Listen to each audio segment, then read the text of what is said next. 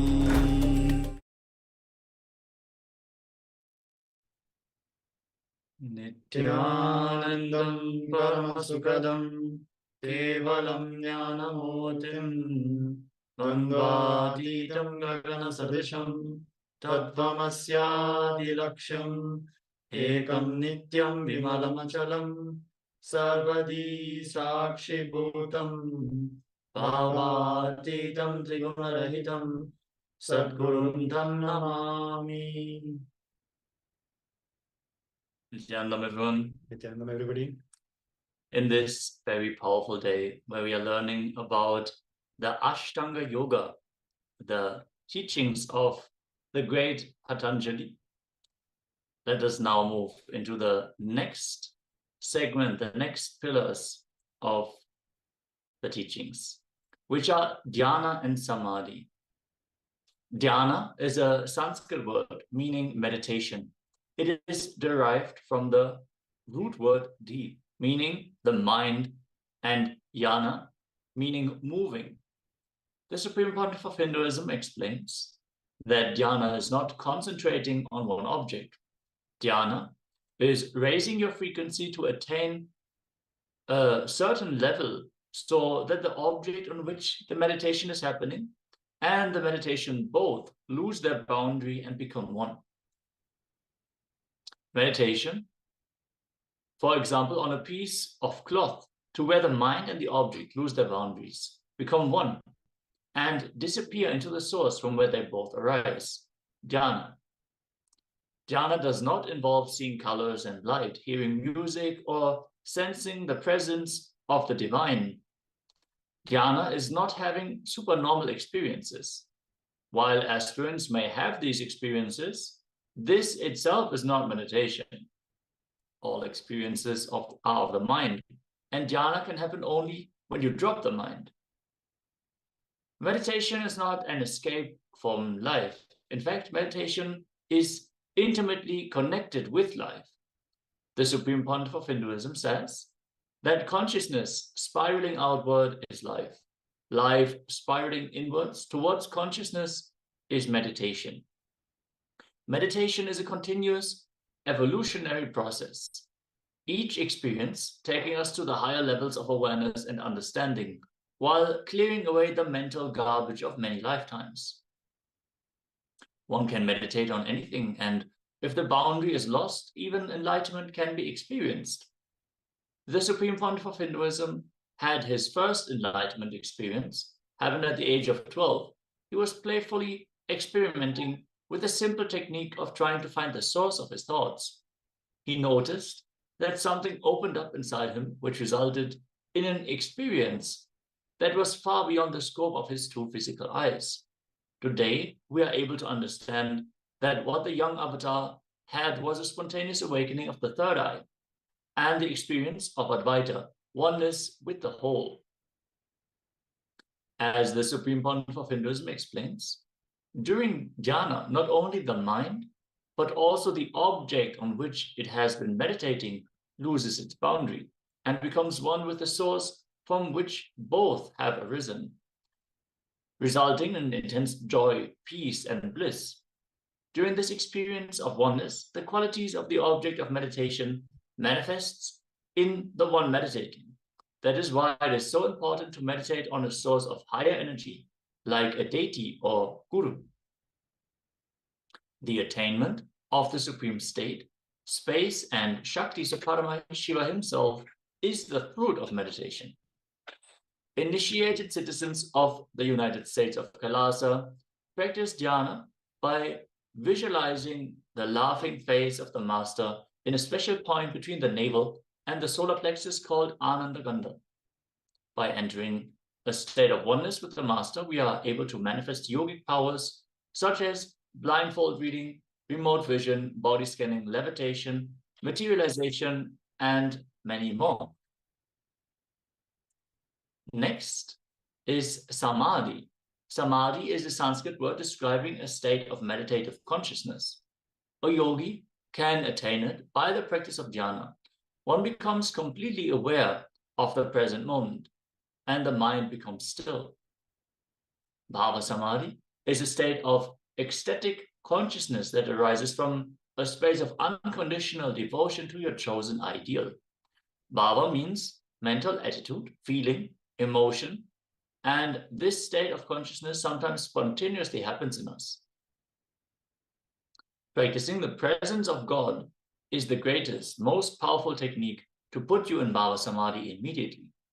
Practicing the presence of God is constantly feeling you are with Him, He is with you. Practicing the presence of God means cognizing His presence is there with you and constantly relating with Him, keeping Him present in your presence. Keeping Him present in your presence is practicing the presence of God. With this, let us now move on to a powerful meditation process. So we'll be moving on to meditation process, which is practicing the presence of God. Practicing the presence of God means cognizing His presence is there with us constantly, relating with Him and keeping Him in our presence. Keeping Him present in your presence is practicing presence of God. So we'll be doing a 21-minute unclutching meditation where we'll be practicing the presence of Swamiji, the Supreme Pontiff of Hinduism, Jagat Guru Mahasanidhanam, His Divine Holiness, Bhagwan Shri Nithyananda Paramashivoham, our beloved Guru. We'll be practicing the presence of Swamiji, and which means we'll be cognizing His presence is there with us and constantly relating with Him, keeping Him present with us. So we'll be starting with the meditation process.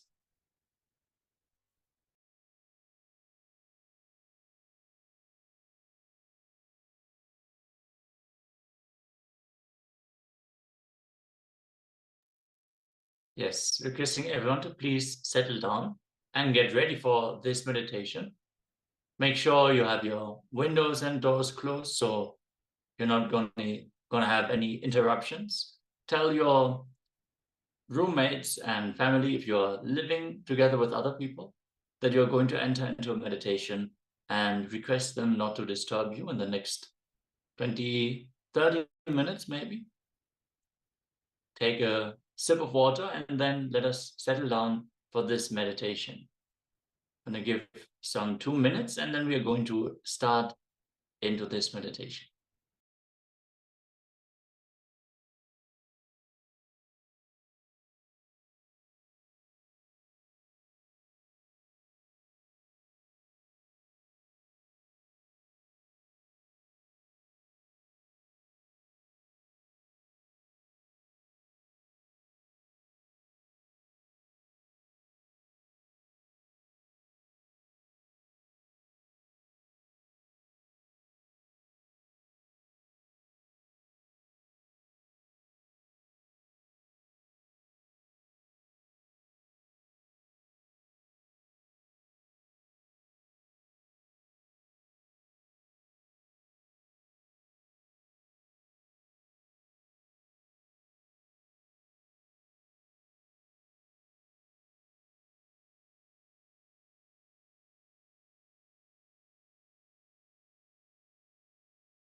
bless you all. Let you all open all your three eyes and manifest the powers of Mahasudashiva. Om Nithyananda Paramashivoham. Om Nithyananda Paramashivoham. Om Nithyananda Paramashivoham. Om Nithyananda Paramashivoham. Om Nithyananda Paramashivoham. Om Nithyananda Paramashivoham. Om Nithyananda Paramashivoham. Om Nithyananda Paramashivoham. Om Nithyananda Paramashivoham. Yes. Everyone now settle down as we are going to enter into an unclutching meditation. As you sit with your eyes closed, your head, neck, and spine in a straight line, witness the thoughts appearing in your inner space, but don't connect with them, don't interact, don't involve with them, just witness them passing by. Just unclutch. If you witness yourself interacting with your thoughts, that is not a problem. Just decide to unclutch. Discontinue. And again, when thoughts arise, just unclutch. When unclutching itself is the only word that keeps repeating in your inner space, unclutch from that also. Just sit and be a witness to the happenings inside your inner space as you are entering into the meditation now.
Nithyananda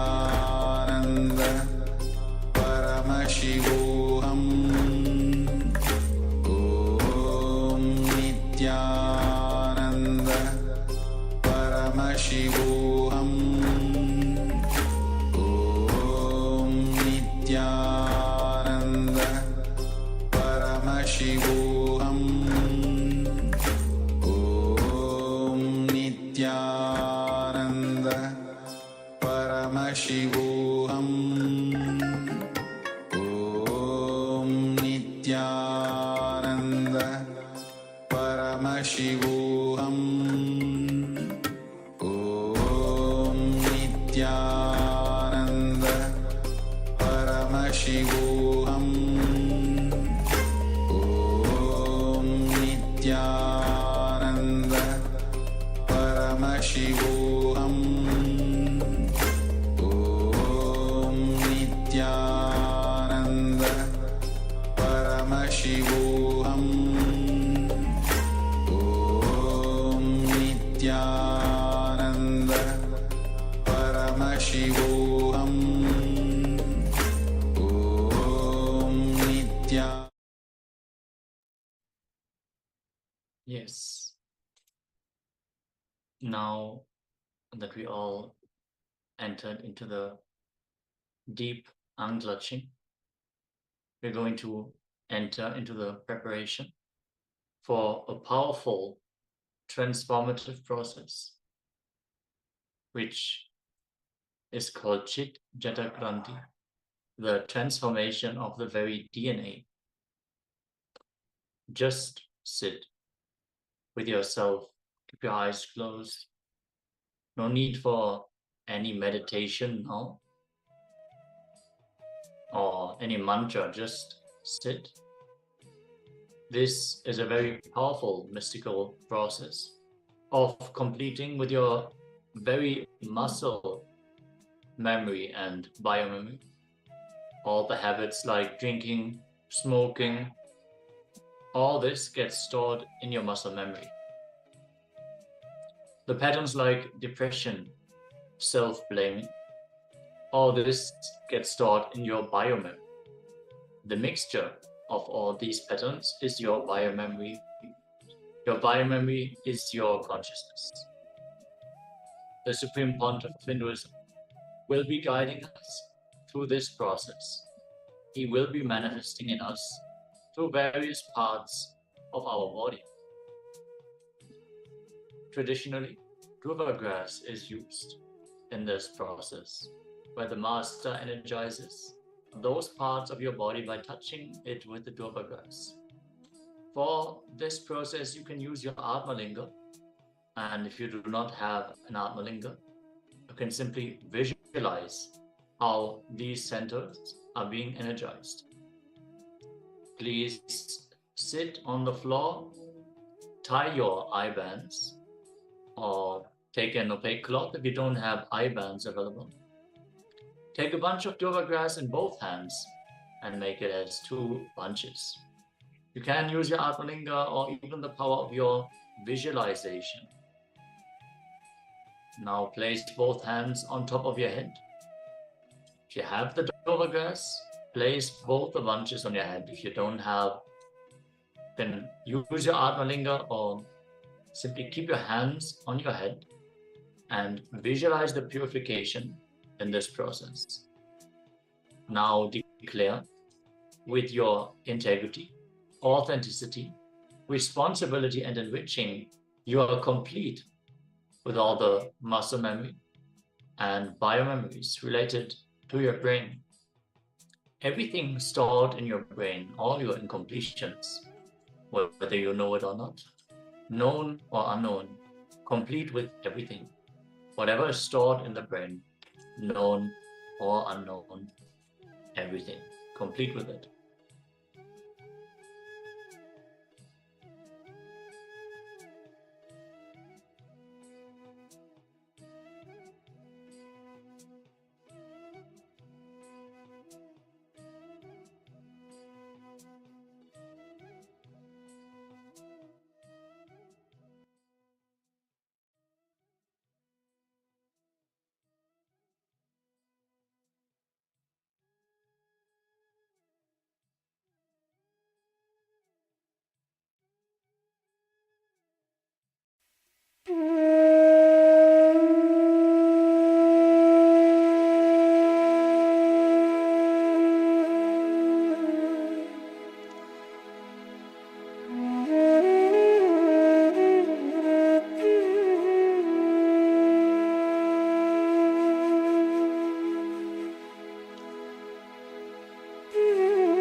Now move the Dhruva grass to your heart center.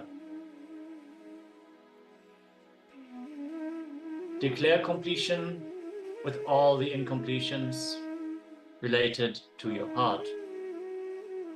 Anything known or unknown you're carrying in your heart, decide to be complete with it and declare completion. Feel the intense, purifying effect on your heart center. Decide, from now on, I'm going to be complete.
Now, move your hands to your navel center. Declare completion with all the biomemory related to your being, your very being. Any unknown and known incompletions, decide to complete them now.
Now, please put the hands on both your shoulders.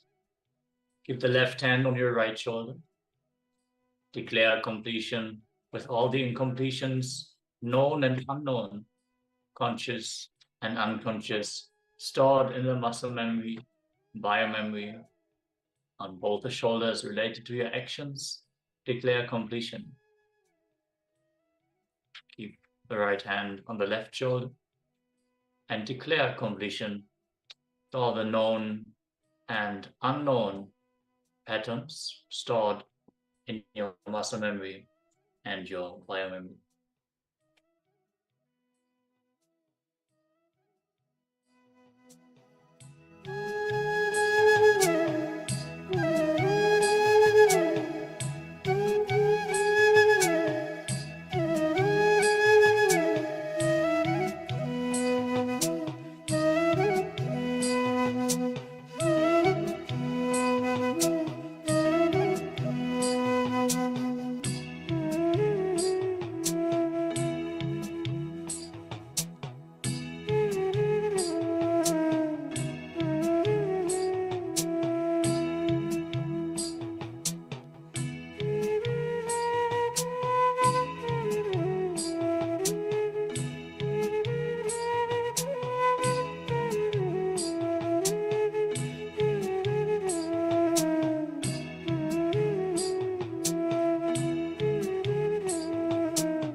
Now,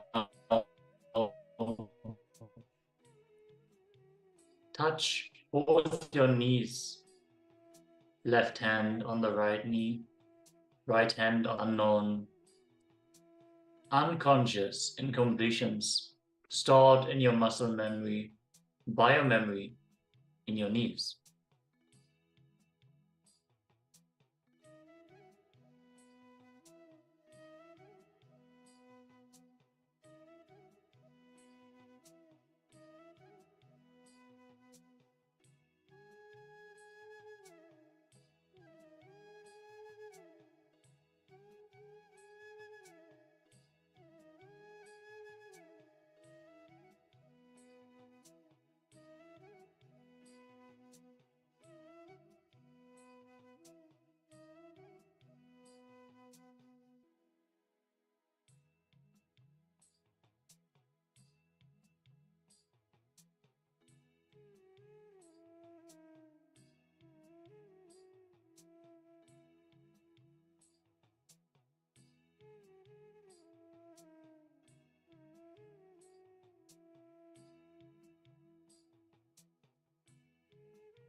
Now, place your hands on your feet and declare completion with all known and unknown incompletions in your muscle memory, biomemory of your whole body. Do not use your Atmalinga for this part. You can visualize how Swamiji's energy is entering into your feet.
Now, place the Dhruva grass on your tongue. Do not use your Atmalinga for this step of the process. Declare completion with all the muscle memory, biomemory stored in your tongue. Visualize how Swamiji's energy is entering your tongue.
Now, once more, place your hands on your crown center.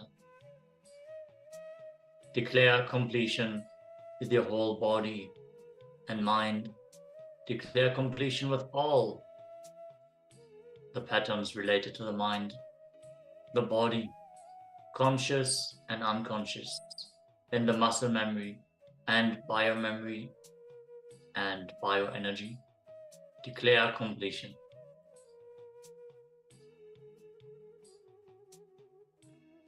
Now, drop the grass in a plate in front of you. Sit in the complete completion. Let your eyes be closed in the space of complete completion.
Now, just sit in this space of completion. Understand completion. It is completion that is going to create the base where the Supreme Pontiff of Hinduism can cause miracles in your life. So we recommend to continuously complete. Before you go to sleep, take a few minutes, some 20 minutes, and do the completion with yourself. Anything you experienced over the day, just give the attention and complete with it. Decide, this will not affect me anymore. Every day, watch the satsang, attend the darshan of the Supreme Pontiff of Hinduism. Go on causing Paramashivoham for others. This is going to face you with all the resistances that you have, and you're going to be able to open up to people and contribute to their lives, which is going to lead to the deepest completion.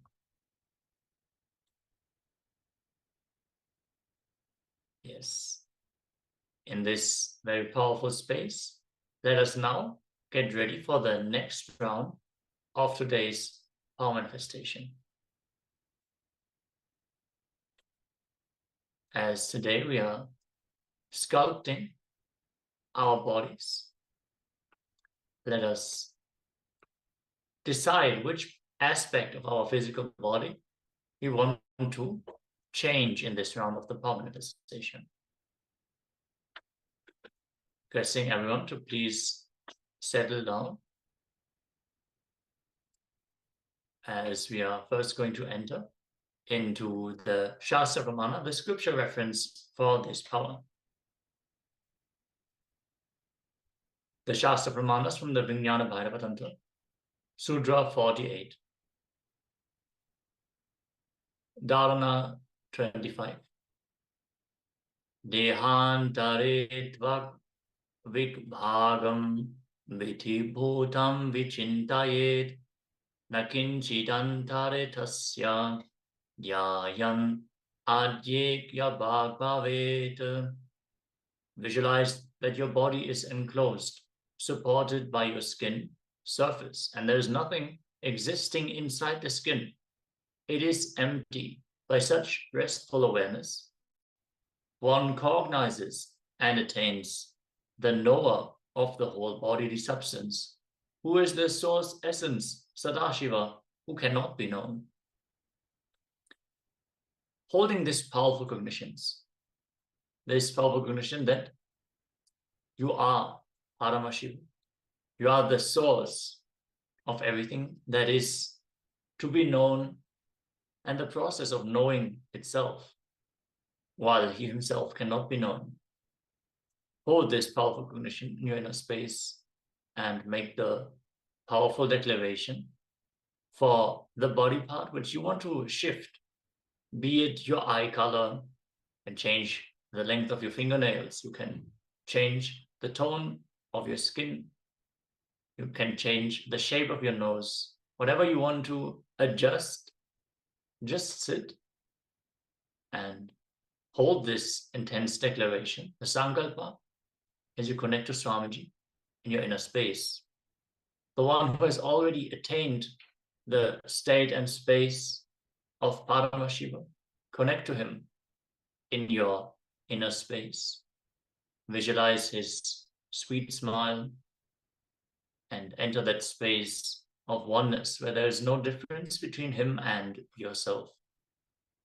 Cognize Paramashiva has descended from KAILASA to bring forth the superconscious breakthrough, and you are part of this great happening. Just embrace this powerful cognition as you chant the Mahavakya, Om Nithyananda Paramashivoham, intensely. Sit with your head, neck, and spine in a straight line. In the sweet feeling connection. Make sure you take a picture before you enter into this round of the power manifestation, so you can compare the before and after.